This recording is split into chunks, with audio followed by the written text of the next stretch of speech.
was at the time. Looks like we're live now. Yes, to make sure that it is so funny. But what are you?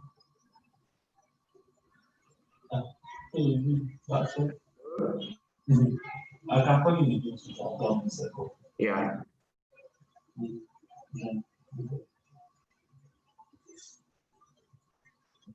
Because everybody, because there's no decision when the memories are due and we can repeat it. Exactly, because we could not get because we were exactly. Because we were not unable to get the dogs from our yes. To get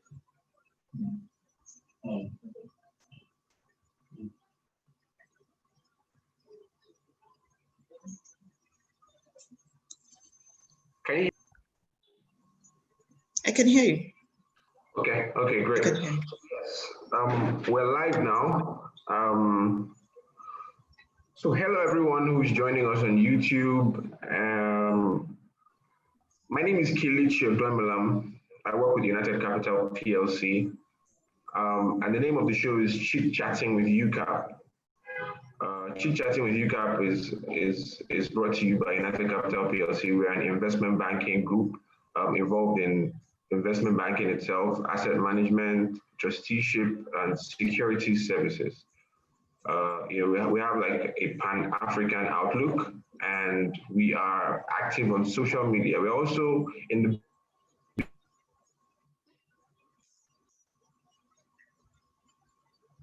of helping the financiers grow their wealth, and we give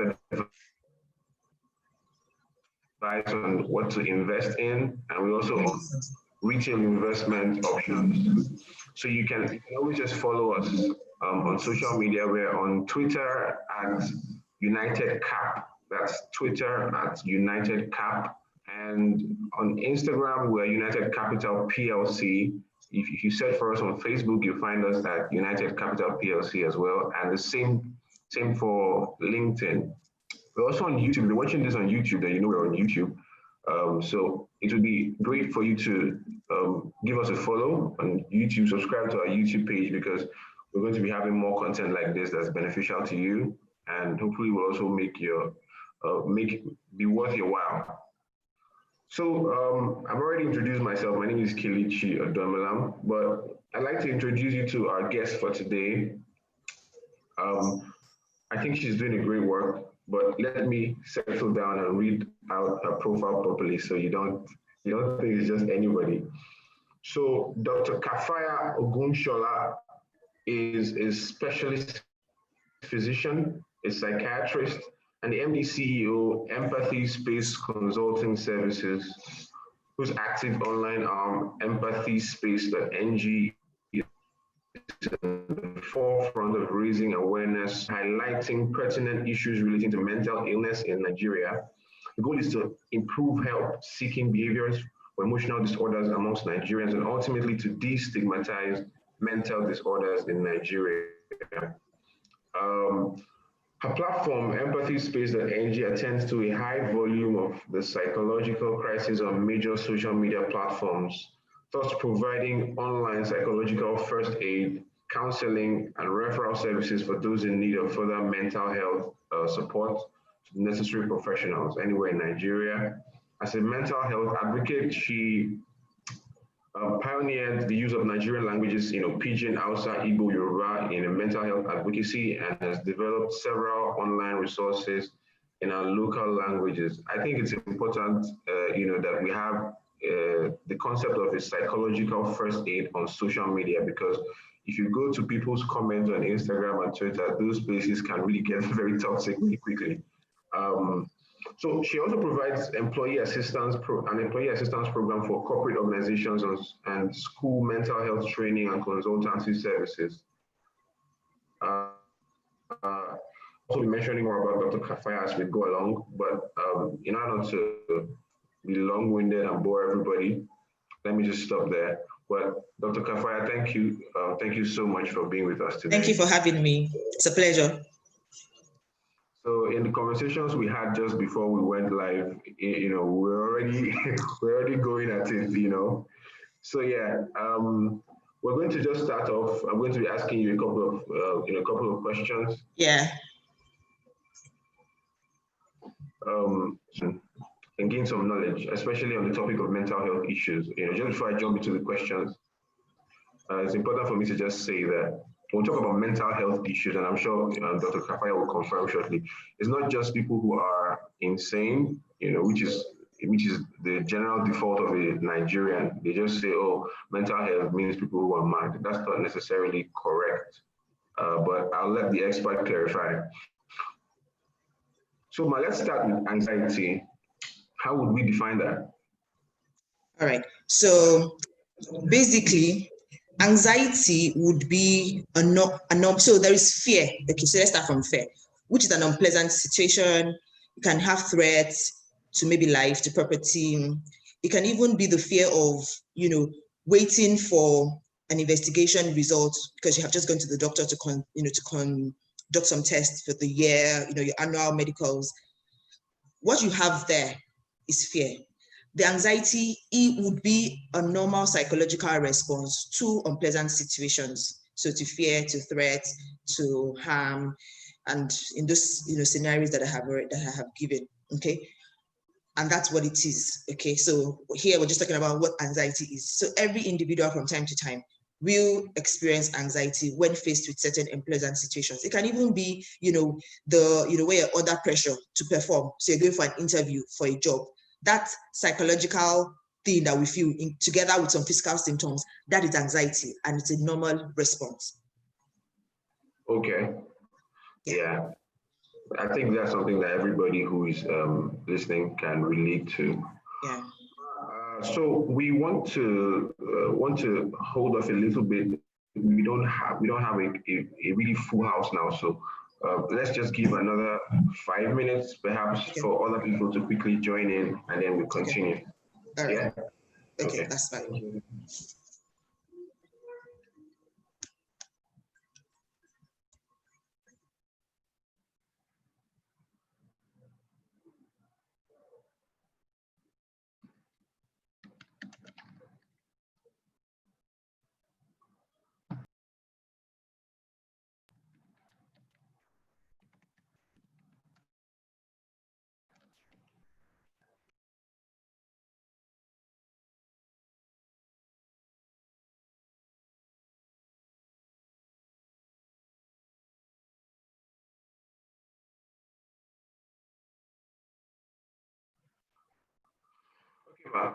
It looks like we have a go to keep going.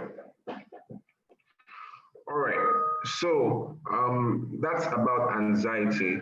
If you've ever been in a situation where you are about to face a panel or something of the sort, that feeling, sometimes it can be quite nerve-wracking. Yeah. Okay, so let's talk about depression, in a way that emphasizes the difference between anxiety and depression. Yeah. So now depression, if you're going to be going with the English word that we know, it means a lowering in quantity of something or, a downturn in something. But in the mental health space, okay, and that's where I would like to now say, so the anxiety I talked about before obviously was just anxiety. I did not talk about it in the face of a disorder. I'm hoping that we'll be able to, now merge anxiety and disorder together. So for here, because I know that obviously, I should speak more of depression in the mental health, in the way of mental health. So it is, a lowering of the mood. Okay. So clinical depression is a treatable medical illness. You see emphasis on medical because it's a medical condition, just like hypertension and diabetes. So it's a treatable medical diagnosis. So the diagnosis is made based on a constellation of symptoms that we experts refer to as core symptoms and other symptoms or other accessory symptoms. These symptoms would have gone on for at least 2 weeks and are progressive in nature and in severity, and is beginning to affect the functioning of that individual, causing disability in certain domains of this person's life. either in the ability to take care of themselves or to go to work or to relate with other people, you know, or to just be a member of the society. All right. And it's also important for me to mention that depression is associated with a very important brain chemical that is called serotonin. And the other emphasis to make here is that this is not just what we feel when momentarily or transiently we're down. It's not the sadness of, I just lost my job. That's a weighty thing to happen to somebody. But some people, they lose their job, but they feel sad, but they're able to come up, something happens that evokes a positive response in them, and they're able to respond in that way. They're stimulated to become happy again. With a person that has clinical depression, it's not just the sadness we're looking at. We're looking at sadness and two other very important cause symptoms, because lowering of mood is one of the cause symptoms, and then some other very important cause symptoms, then accessory symptoms. We pull them together. They've been ongoing for 2 weeks, and then we say that's clinical depression. So it's not just the clinical, it's not just depression that is loosely used on social media, or everybody refers to when they just lost their phone. Oh, I'm so depressed. You know, I just lost my phone, or my phone just, the screen of my laptop just crashed. You get what I'm talking about? Yes. So that's what clinical depression is. Okay, thanks. So, I mean, if we're bringing this down to regular people's terms, clinical depression is not just feeling sad, you know, because something happened. I mean, it's much stronger. It's much stronger. I'm correct, yes? It's a medical diagnosis and associated with, in many cases, a lowering in a particular chemical in the brain. So it's also not because these people want to be clinically depressed, it's because it's already beyond them. It's without their control. Something's already ongoing even within them already. So it's not possible for somebody to sort of induce depression upon himself or herself? Well, it's not likely that you're going to be the one to induce it. I mean, nobody wants to induce hypertension and diabetes themselves too. So why would anybody want to also induce clinical depression on themselves? And it is not because, you know, this person is weak in spirit and in faith. You know, it's not because this person has suddenly been spiritually attacked, or the generation has been caused and depression has suddenly, you know, attached itself to this person. So it is a real medical diagnosis, and we need to start seeing in that light to help people who actually have these, you know, struggles reach out for help, because the narrative right now is not pleasing, and that's why many people will not ask for help. Okay, thank you. Thank you for mentioning that, because I mean, it's something to clarify. You know, with our society, it's easy for, you know, us to sweep things like this under the rug by saying, "Oh, you are not praying enough," or "You're not." Yeah, definitely. Reading your Bible or something. Yeah. Oh, you're not tithing enough. You're not fasting enough. Actually, You're not fasting enough. Yeah. So let's talk about, you know, feelings of non-experience either before a big day, or sometimes it's even a good big day, you know, like a wedding, but you still feel nervous, or you feel a bit anxious.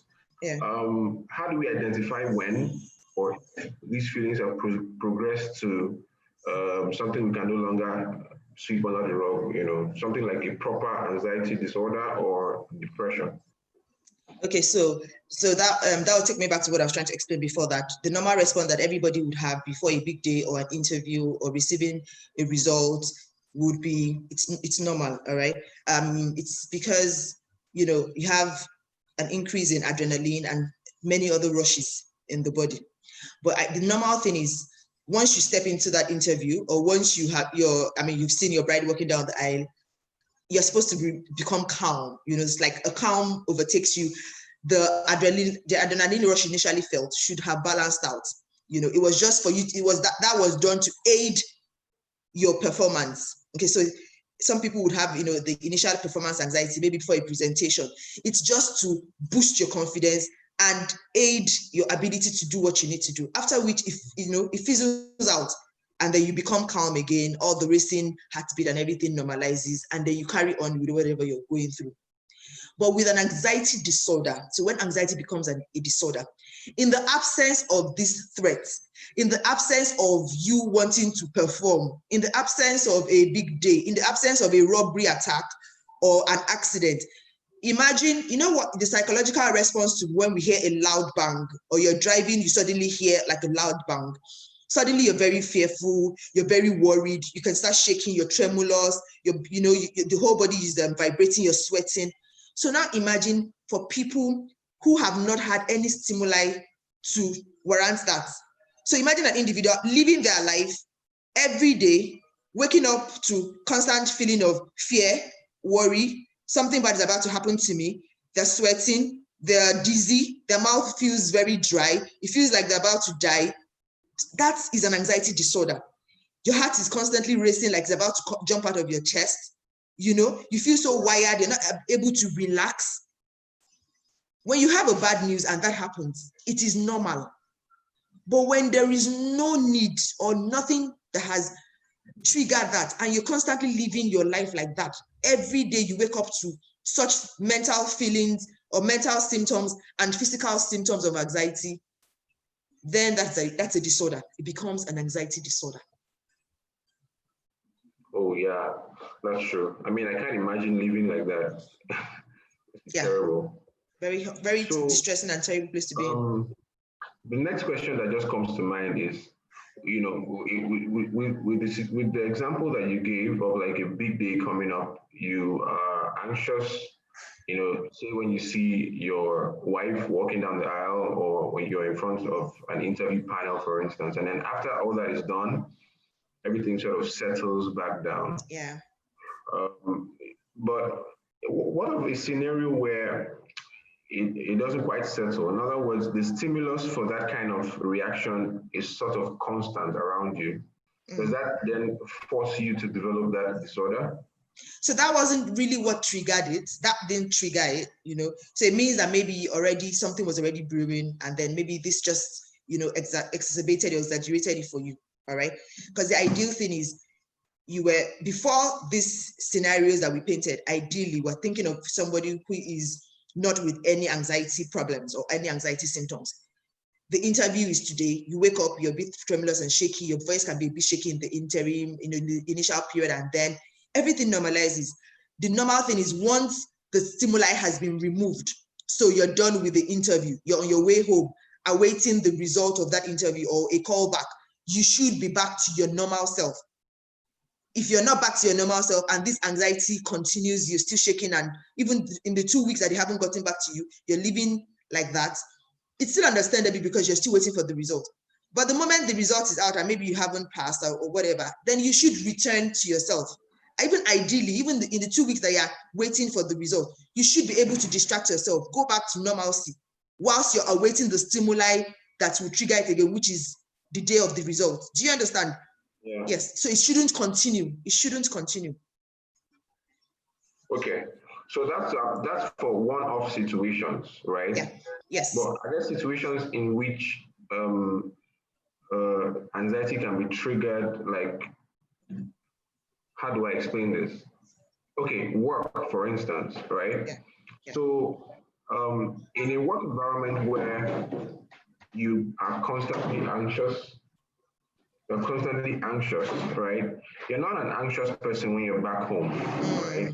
But because of the fact that you are at work, for these long hours, for that extended period, you're constantly anxious, rather. Can this then, push you into a disorder? Okay, so now that makes sense. So that's like situational anxiety. So some people would have more or worsening of anxiety symptoms in certain scenarios or when exposed to certain objects, and that's where phobias are beginning to come in. So for example, somebody who is afraid of a spider sees a spider and goes into massive panic, or somebody, it's the workspace environment that brings on their own anxiety. But it becomes a problem because as individuals, we should be, as human beings, there's one thing that is should be normal to individuals, and that's the ability to adjust and to adapt to whatever the stressors in your environment are. If it comes to the situation where your workspace is a constant trigger for your anxiety, then you need to get help. Definitely something is going on in that work environment that you have to learn to cope with. It might just be the response of your boss to the way you do your job. It might be the way you might have to stand up to present in the team or something. There is something in that place that is triggering your anxiety, and you definitely need to get help for it. Because in whatever, I mean, the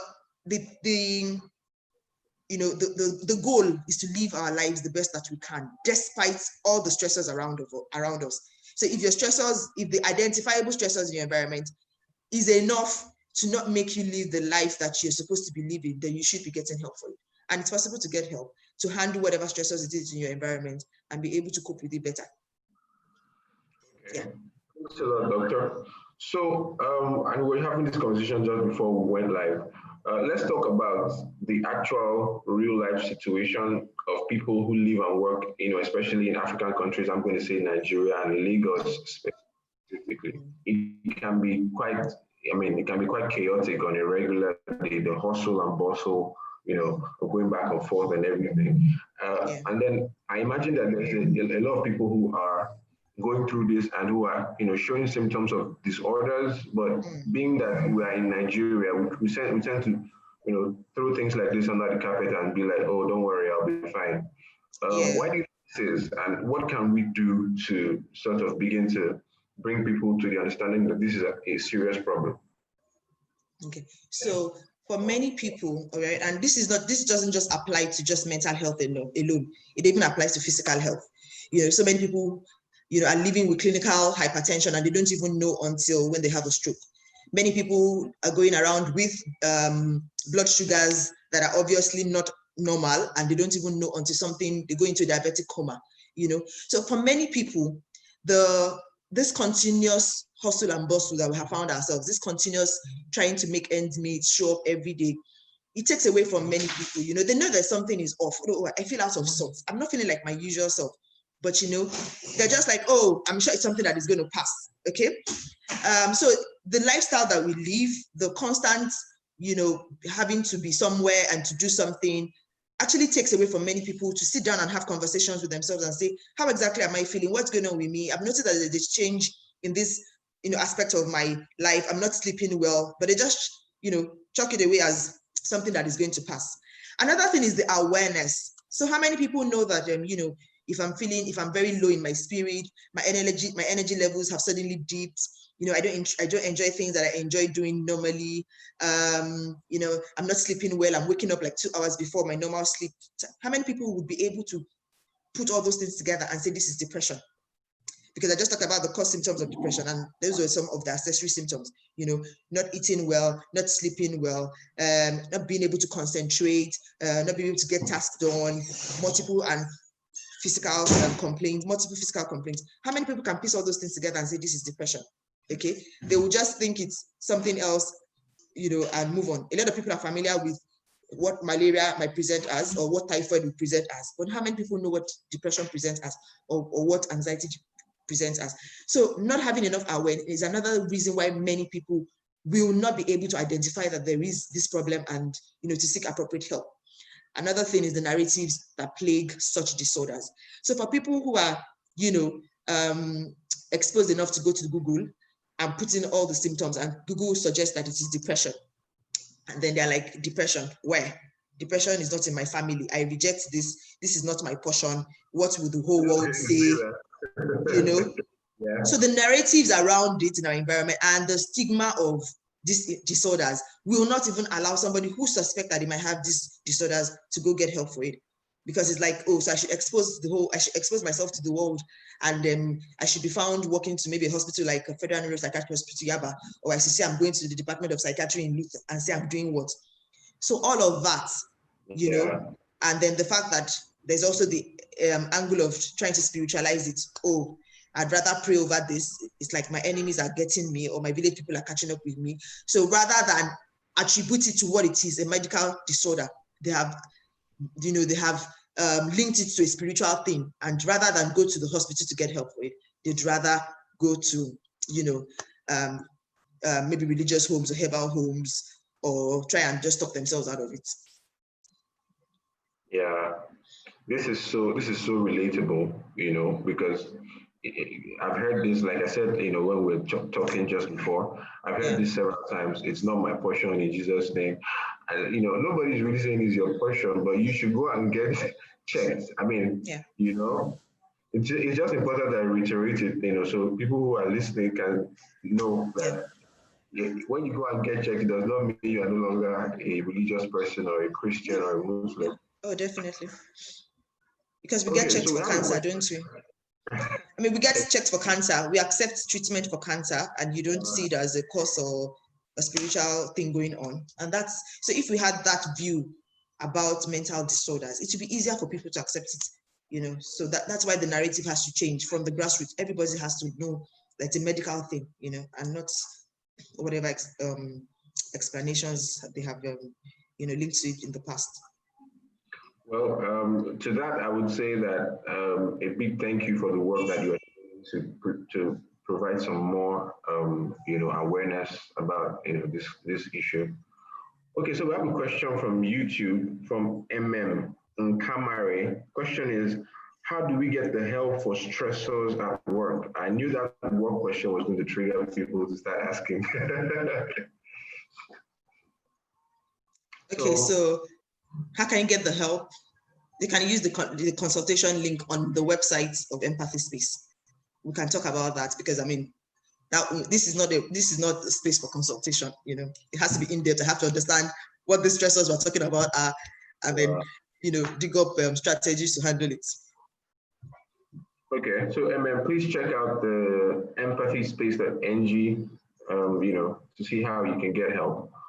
Okay, so in your experience as a psychiatrist or therapist, how much of a problem would you say anxiety and depression is in the country? Like, sometimes we face the more obvious problem, right? So things like productivity at scale, and we tend to ignore some of these other things that could also be very, have very big effects on things like productivity. So how much of a problem would you say this is? Okay, so in this, let me approach it from let me try and give some statistics around this, okay? Because the truth is, anxiety and depression, anxiety disorders and clinical depression, I like to, put it out because, it can be anxiety and it can be just depression. I don't want Nigeria's depression. I want clinical depression, okay? Like the real thing, okay? Yeah. So anxiety disorders and clinical depression are the most prevalent of, emotional disorders, okay? And, but when we're looking at it in a broad term and looking at everything as mental disorders, so we're talking here about substance-induced disorders, anxiety, depression, schizophrenia, which is a psychotic illness, and many other disorders, even the one you see in children and then the elderly. We have, we have statistics that would reflect the picture in Nigeria and in every other country of the world. So these are WHO-based, facts. And what we currently know is that 1 out of 4 adults will, already have an emotional disorder or are very highly predisposed to develop, or have, most of them are already living with an emotional disorder. So when you have like 100 adults in a room, you're looking at 25 of them. Most likely, at least 25 of them are already dealing with an emotional disorder or have a lifetime risk of developing an emotional disorder. Then if we move to children, we're talking of 1 in 5 children. So you have 100 children in a room, at least 20 of them already have their own mental health struggles, or they have that lifetime risk in that population, in children. Yes. Wow. Wow. Okay. Yeah, isn't it? Yeah. Then, so let's take it further now to suicide in children. This is something that, I mean, who talks about this? This is obviously something that no parent wants to even hear, that there is a possibility that their children will contemplate suicide or even act it in their lifetime. So if you have 100 kids in a room, at least 10 of them, so 1 in 10 children would have had suicidal thoughts or have attempted to harm themselves. Now let's look at suicide in the adult population.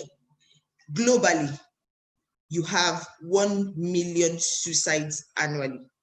You want to break that down further. You have at least 1 completed suicide in 40 seconds. So everywhere in the world, every 40 seconds, somebody dies by suicide.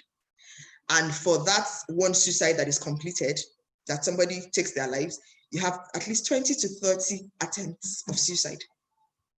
Wow. So that's the burden of mental disorders in the world. There was a publication, was it maybe 1 or 2 years ago, or maybe sometime last year, when the federal government of Nigeria had actually quoted that 30% of Nigerians have a mental disorder. So you look at the population of Nigeria, we have about 200, so you have about 200 million Nigerians. And what that means is currently at least 30 million Nigerians live with a mental disorder of sorts across board. It can be from one thing to the other, but at least 30 million Nigerians have that, have an emotional disorder. And worldwide, worldwide in terms of disability ratings, clinical depression is one of the leading reasons why anybody has a disability anywhere in the world. Did you say something? Okay. Oh yes, I said I have a feeling that in Nigeria we may have more than 30 million if we're being real. Possibly. Okay, let's take another question from YouTube. This is from Olagoke Olawale, and the question is, are there silent anxieties? Can constant worry of the future and career cause anxiety? When this worry and certain situations lead to hand tremor, sweaty hands, how can one handle these symptoms? Okay, so I'm going to answer it in two parts, okay? As individuals, we will have something that causes us to overthink at some point in time. It might be when you reflect on past failures or certain mistakes that we have done, but if you're able to talk yourself and then reassure yourself and say, okay, so I messed up that time, I'm going to do better now. That's not anxiety.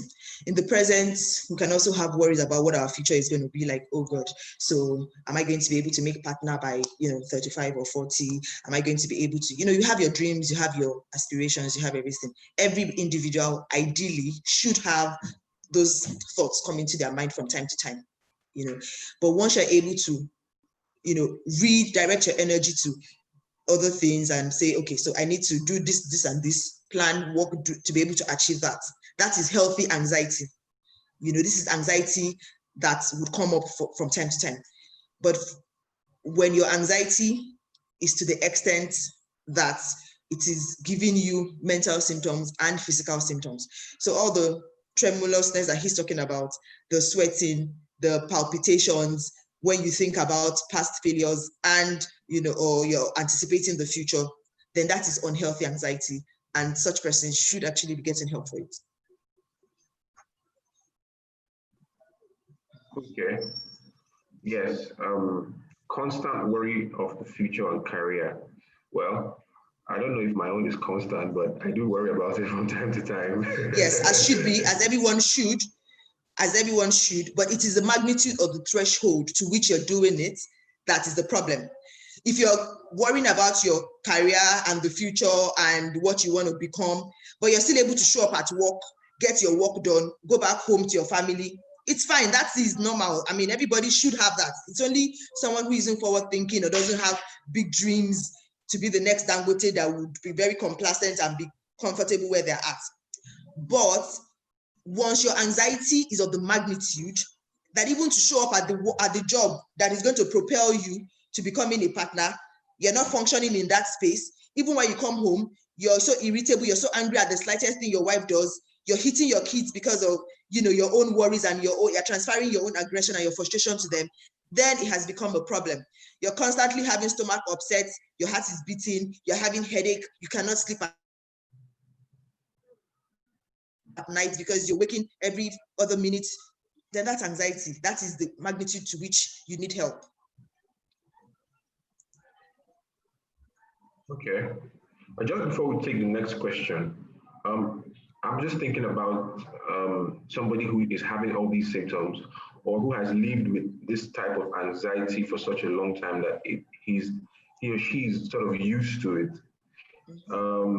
Is there something that can be done for this person to an extent where the person can come back and life? Oh, yeah, definitely. So because it's a disorder, and I mentioned before that many of them are treatable, and the symptoms are controllable. So with the right kind of professional help, yes, you will go back to, optimal functioning. So there's nothing like, oh, I've lived with my anxiety for many years, or I don't even think it will go. There's nothing like that. There are treatable conditions. You can get help for them. And once you have identified, maybe from this discussion or from another place, then it's time for you to do what is good for yourself by going to go and get help. Nobody should live in such distressing,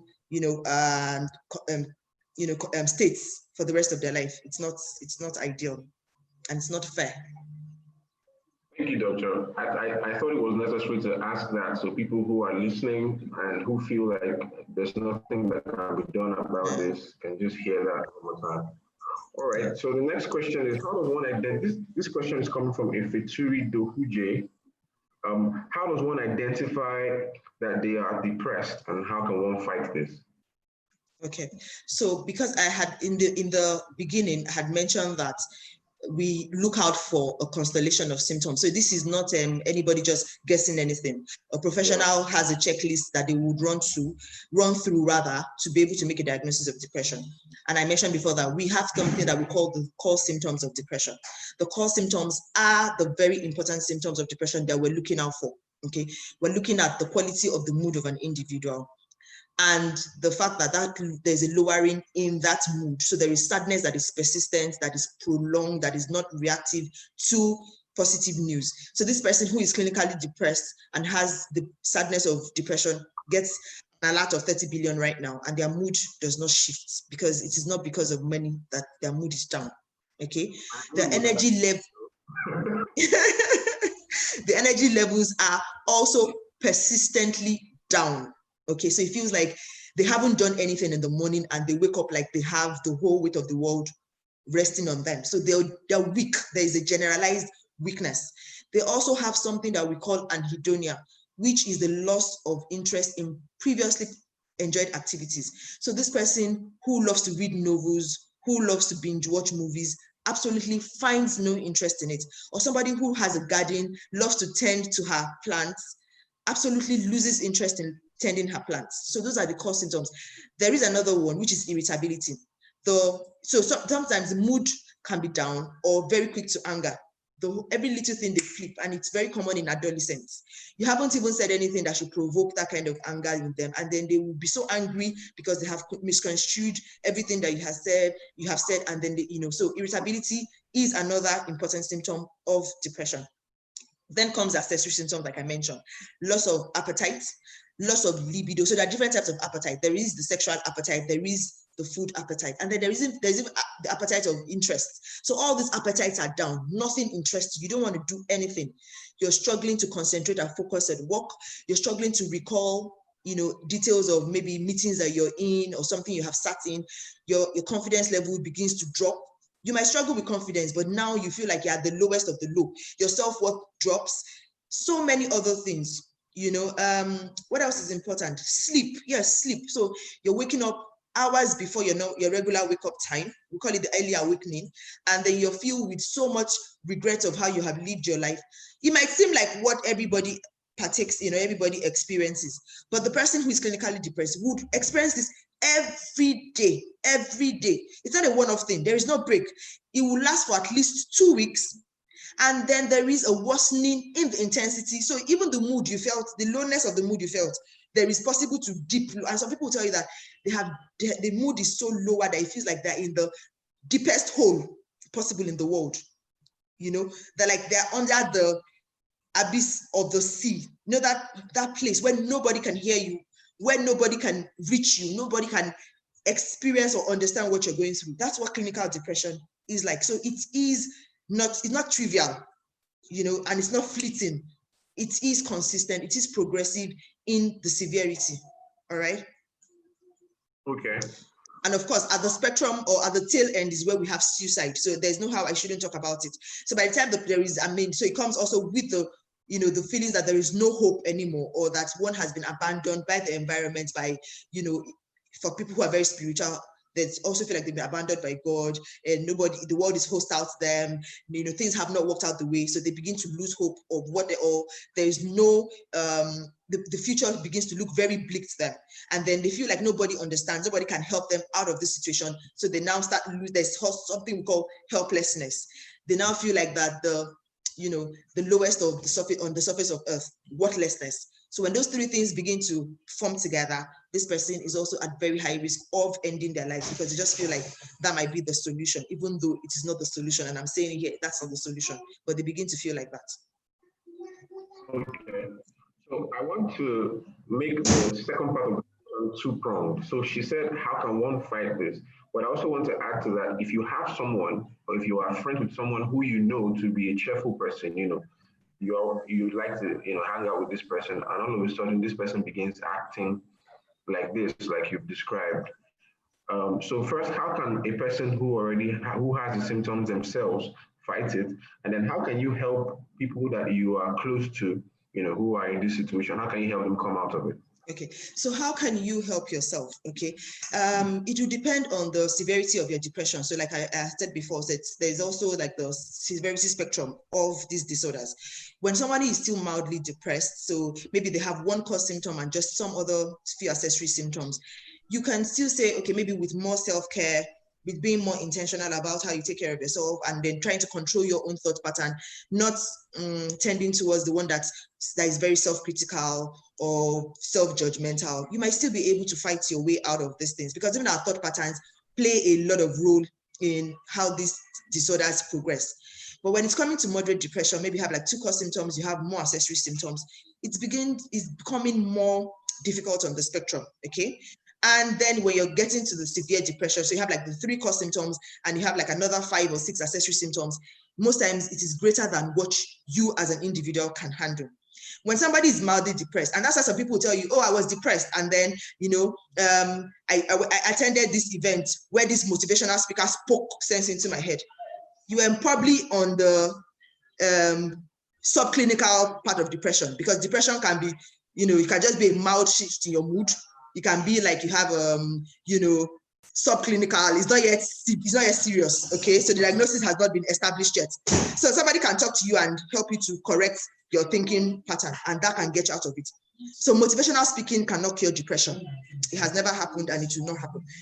But at the point where it is so severe, you yourself, you cannot even begin to rationalize, and your thinking pattern has been affected. You will need professional care, and that's what talk therapy does for you, to help you shift this way that you're seeing things, examine perspectives, and suggest better ways of dealing with your problems, all right, and help you to cope with whatever stressors has been identified with. And then I had mentioned, at the beginning, that depression is associated with a lowering of a very important neurotransmitter, serotonin, and some other neurotransmitters. Such people will do well when medications are given to raise those levels of the serotonin, because it's like you trying to talk yourself out of blood pressure. Some people would require medications to lower their blood pressure or their blood sugar. Some people would be in the subclinical level of hypertension, and your doctor will say is you have to increase your physical activities, you have to cut down on your salt intake, you have to stop taking out. You can still modify blood pressure at some point, but it comes to a point where they will have to use medications to bring it down, and that is why it is best to access help, where a professional, a trained eye in that field, will be able to decipher where you fall and recommend what kind of treatment you should be getting. Okay, great. Thank you, doctor. So we have another question here, but I think we've answered this before about the triggers of anxiety disorder. It brings me back to what we were talking about earlier, about how some of these things can start from, childhood. So I don't know, can you just quickly touch on that childhood part of things? Okay, so when we're looking at mental disorders and why an individual is coming to an expert later in life, 10 people can have clinical depression and presenting with clinical depression, but we're looking at what's the root cause of this person's clinical depression. why is this person clinically depressed? So and there are different ways to, to answer that. One of the things we look at are the predisposing factors, and these are factors that begin to act very early in life. Okay, one of the most important there is a history of emotional disorders in the family. So somebody's mother had clinical depression, and they go on to also get it because by gene or by genetic influences, you can inherit it from your mom. The same way your father is hypertensive and you can get hypertension from your, so there is nothing, you see, I keep going back and forth, like I want it to be obvious. It is a medical condition, just like hypertension and diabetes. So if you can get these things from your parents, you can get clinical depression or anxiety disorders also from your mother or from your father or whoever in the family has it, okay? And then, so then the home environment is also very important of a child. The home environment of a child should be emotionally attentive and it should be a healthy environment. Any form of toxicity like abuse, neglect, these are things that can go on to affect the child and predispose them to developing emotional disorders later in life. Another would be the use of substances. Substances can predispose an individual to developing mental disorders at any stage in their lives. If they use it as a child, they can go on to have it. It can draw an episode of illness forward.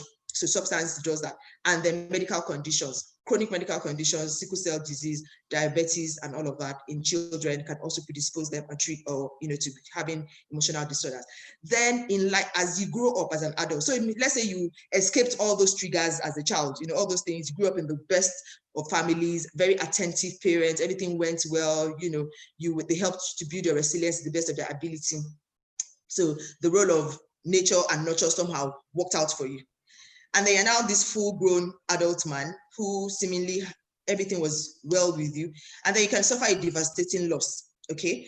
And like 6 months down the line, you have an anxiety disorder, or even it can even be like you were exposed to a robbery, a very threatening thing happened to your life, or you lost your spouse, or you lost a child, something of that magnitude. 6 months down the line or afterwards, you develop maybe clinical depression or anxiety.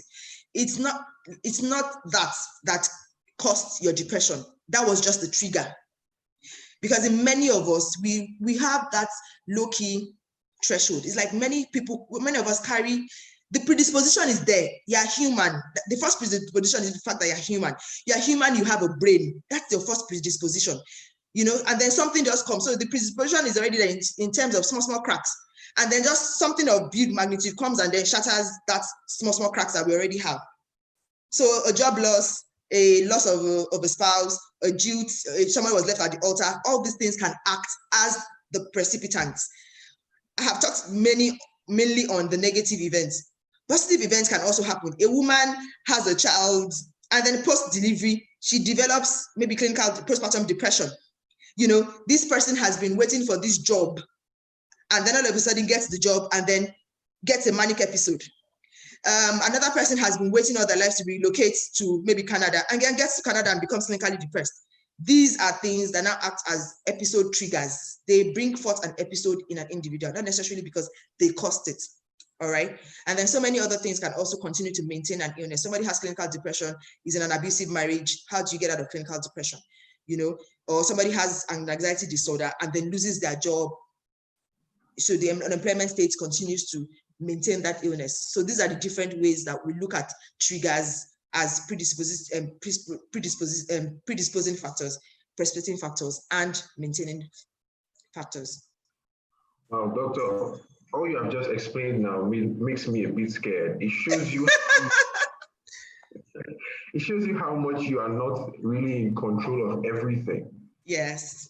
So if it makes you scared, what should it make me? No, you're the expert. So I like it. It's a humbling thing, isn't it? And I look at it as a humbling thing. That's how and I own it. I own my vulnerability. So it just helps me to know what I want to do and what I don't want to do. I tell myself that, see, you might be an expert. You might be reeling this thing from today to tomorrow. It doesn't grant you any immunity, protect you in any way. So every individual, learn that you're not immune. Accept that you're vulnerable to developing an emotional disorder and try to live the best life that you can. All right, that's just it. It's a humbling thing for me and I like it. I love it. What I'm thinking from here is that you can't control everything that's going to happen in your life. No, you can't. So Wow. Okay, so it looks like we have a torrent of questions, and time is now the issue. Send them to empathy space.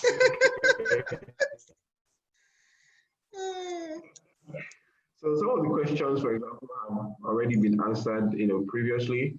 But let's take this one from Abidin Alade, and it says, "What are the signals to watch out for in oneself to know that you're getting to a point of burnout/depression?"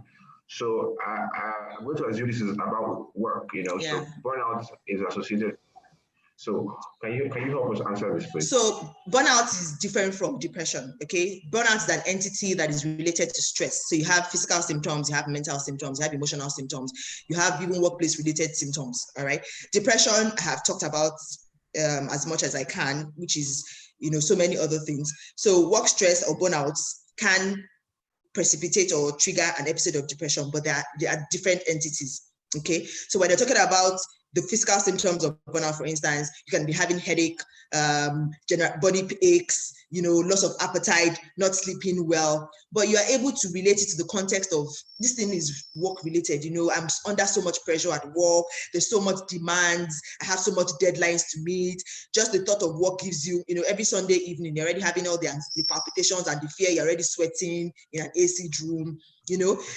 Emotionally, cognitive, the cognitive aspect, you're struggling to recall things, you're not thinking clearly, you're sitting there right in front of your laptop, and your mind keeps wandering. There is a huge task to be done. You can't even break it into smaller goals to be able to achieve the bigger goals. Then you know that there's need for a break. Usually with burnouts, if you're able to identify that this thing is work related, and because of all these pressures, and you give yourself time, you're able to remove yourself from the workspace, get some needed rest, burnout should be taken care of, okay? Depression and anxiety will not be taken care of by resting. Resting will definitely help as part of the treatment you will get, but that's not likely to treat the clinical depression or the anxiety that you have. Okay. All right. We're going to just run through these questions because I have like 2 questions for you too. I want to make sure that we maximize the time that we have with you in discussing. Okay, so somebody asked this, and it sort of ties into one of the questions I have. Aisha Lawal says, "Is there an actual cure for depression and anxiety, or are the treatments just to manage the illness?" Okay, so as always, I would also go back to it's treatable. Okay, no one is going to come and preach a cure to you. No medical professional who has gone through the training of medical school will come and preach that I have cure to chronic diseases. Chronic disorders, there are chronic disorders and there are acute disorders. There are disorders that you can treat, and then you say that I'm aiming for a cure. So for instance, surgery can take care of something. You have appendicitis. A surgeon goes on, takes out the appendix. That has been taken care of and most likely have been cured of that appendicitis. So many disorders like that. Malaria, you cure an episode or you treat an episode. So you have malaria right now because you have MP positive, you use medications, the MP leaves your bloodstream, you're well. Does not take away the fact that another episode can happen in the nearest future. We now have these disorders, the categories of disorders that we call chronic conditions, which clinical depression forms one of, anxiety disorders form. They're chronic relapsing, which means they come and you use symptoms, you use medications to control symptoms or to treat that episode, and then they can come again when something happens. That's what you have when you have sickle cell disorders, asthmatics, hypertensives, people who are diabetic, people who have even cancer. Some people beat cancer, but many times, your doctors will be very careful and they'll tell you are in remission. Remission meaning that right now we have been able to contain the cancer. We don't see any signs of cancer right now, but we also have relapses in cancer. And that's why even people who beat cancer at some point can go on to have like a relapse or you have a resurgence of the disease. And that's what it is. Depression is a chronic medical condition. It is chronic relapsing. You treat it, you control it with symptoms, you do well. The symptoms can come up at another time or not even come back. So it depends on how the individual is. Some people beat one episode of depression, it never comes back, just like cancer. But some people live with it for the rest of their lives. But the most important thing is there help? Yes. Is that the realistic thing to do, to get help? Yes. That's it. Thank you. as in you just helped explain that there's no magic bullet that immediately solves it. So there's no magic wand. So, and a professional will choose their words very carefully. Okay, we're helping you to live your best life within the tenets of what we know that we can do. It's not magic. Okay, there is no portion I'm going to be handing to you. Yeah. Thank you. Okay, another question from Maxine. We have 5 minutes left, Doctor. So I'm just going to wrap the questions and you just wrap the answers so we can quickly close. All right. Hopefully, I'll be able to do that. So we have a question from Maxine, and she says, how would you advise companies to confront the realities of mental illness? Should a mental health care day be included in sick leave? In sick leave, so mental health care day doesn't have to be a component of sick leave. It can just be an initiative, just like working from home initiative and the flexibility of hours initiatives. So anything that can just, reduce pressure, relax stress, help people to distress should be the initiatives that we're talking about. However, what we're even talking about in this, so if an individual is entitled to sick leave should be able to cover either physical illness or emotional disorders. It shouldn't just be because this person has malaria, they're going on a sick leave. Anybody who has genuine struggle and has been backed by the diagnosis from a professional, a mental health expert, a psychiatrist, or a clinical psychologist, they should be afforded all of that. So mental health days should be like things that reign in organizations. Organizations should be proud to say, oh, we have mental health days. Everybody go home, go relax, go distress, go and roll into your therapist's couch. Just go and, go and cuddle a loved one, your pet, go and tend your flowers. Those are things that improve well-being in individuals. I hope Nigerian companies are listening. Okay, so another question from Anu Luakbo Olowu, and he says, acceptance of depression and burnout is low in Nigeria's corporate world. Again, it's back to the same thing. Yeah, we have talked about that, I think. Do you want me to respond to that? I thought we just talked about it, that the different reasons, the narratives around it, the spiritual explanations to mental disorders are one of the reasons why people would run away from it, and then the stigmatizing narrative that we see on movies, everybody thinks that for you to have a mental disorder, you are stuck naked, you're walking on the road, you're eating from the dustbin, you're hoarding rubbish, and you're littered up with. So those are the things that make people never want to accept, People would rather die than accept that there's a possibility of having emotional disorders in their family. But there are different spectrums in emotional disorders. The same way there are different spectrums in physical disorders. Some people have malaria, some people have cancer. Yes, people still reject cancer, but cancer is the reality of some people.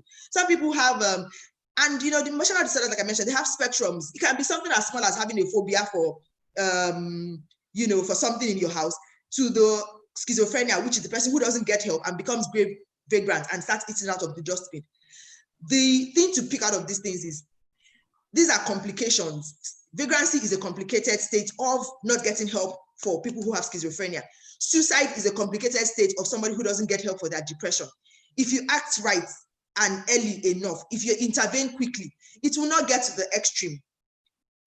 If cancer is picked in the early stage, the chances of survival is also better. They will say, oh, you can beat it because it is stage 1. And that's the attitude. Treat your conditions before it becomes something that is blown. And then, the whole world then even gets to know that you're ill. Once the signs and symptoms start creeping in, get help, remove yourself from that, this narrative that makes you want to not get help for yourself because you think people are going to see you some type of way, you're going to get stigmatized. It's about you, it's your life. And you owe yourself to live your life the best that you should live it. Okay, so I'm going to tie up all the 3 remaining questions because they're about the same thing. Yeah. We are in the middle of a pandemic and people are handling this differently, right? Yeah.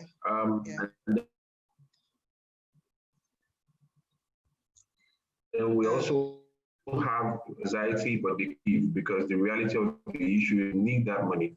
Right? So let's tie all of these together. Can you give us some tips that can help these groups of people? Okay. So the truth is, the pandemic is a tough time for everyone. We're all going through very difficult times. I'm going through my own difficult times. You're going through your own. It's a common experience of all of us. It's not isolated to just you. So do not have that victim mentality, or why is this happening in my life? The people who are going to be here after COVID are the ones who are the survivors of COVID. You want to be one of those people. Do everything possible to help yourself. but there are things you don't have control over, which is the extent of the spread of the pandemic, how long it's going to be here for, whether more jobs are going to be lost or more lives are going to be lost. What you owe yourself is the things you have control over. And these are things like self-care, basic self-care. Make sure you're eating, you're sleeping, you're feeding yourself with the right information, okay? You don't want to fixate on certain things that are going to make you overthink and over-worry. Try and raise your own, be your own cheerleader. Continue to encourage yourself. Try and develop your resilience. Resilience means that, the ability to bounce back from adversity or from difficult times. This is a very difficult period that we're all in. Are you going to be able to bounce back? Me, I wake up every morning, I affirm myself. I tell myself, oh, you're doing the best that you can. You're going to be here after the pandemic. Those are the ways. Be kind to yourself. Nobody has an extra time to be kind to you because they have not finished being kind to themselves. Me as a therapist, I have to be kind to other people, but because it's a paid work, so I will do it, okay? But you owe yourself.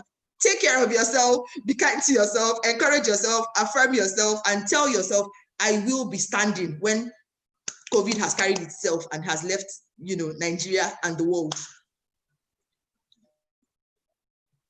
That's fantastic. Some of these things you kind of have to learn as you go through. Oh, definitely.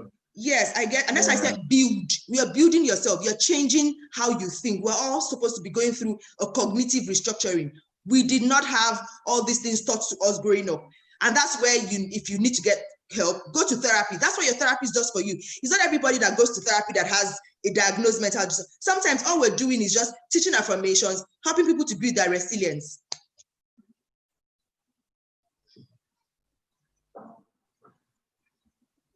Oh, it's breaking.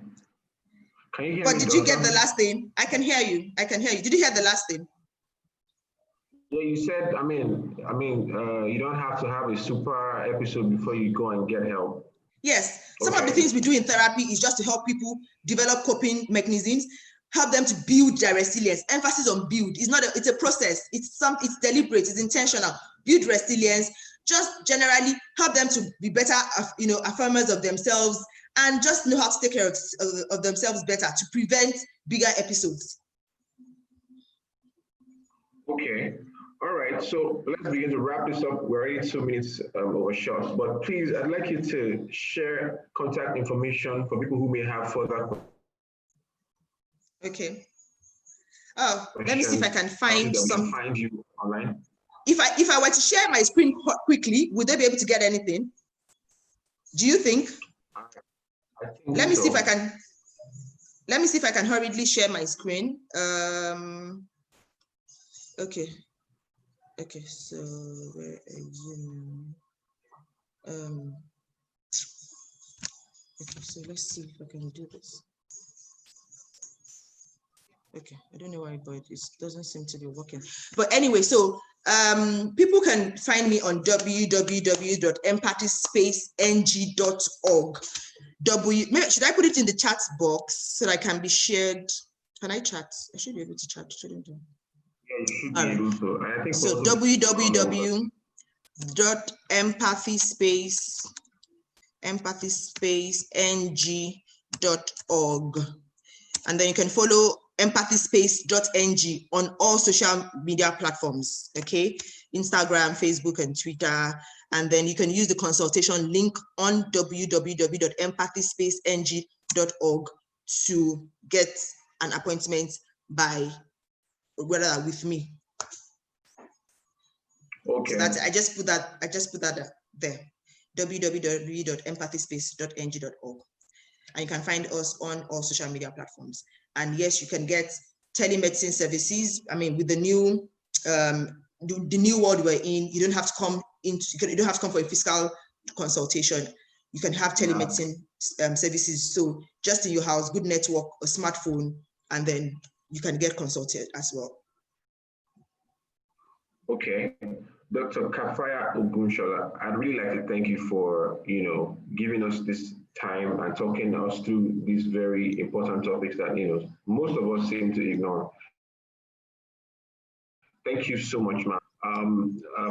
Once again, this is ChitChatting. Thank you for this initiative.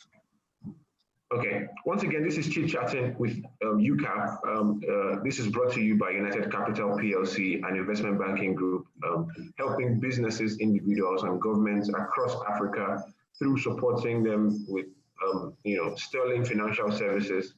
We are working to grow the Africa of our future and the Africa that we also have retail investment products, for people, regular people who want to start an investment, and an investment can really help you in the long run. Some of these things involve bills. I mean, if you're going to be taking treatments, you may have to pay some money. So it's wise that you have an investment that can cater to your health and cater to other aspects of your life. You can find us on social media at United on Twitter, Capital PLC on Instagram, and Facebook and LinkedIn, also United Capital PLC. So tweet at us, send us DMs, ask questions about investing, or if you didn't catch the contact details of Dr. Kafayah, you can also just send us a DM, and we'll be very happy to point you her way. So once again, Dr. Kafayah, thank you so much. Thank you, Kelechi. You've been the most amiable host. Thank you very much, and thank you everyone who's watching on YouTube. I hope you can come back and join us next Friday. We will also have another very interesting conversation for you. Thank you everyone. Thank you so much. Bye.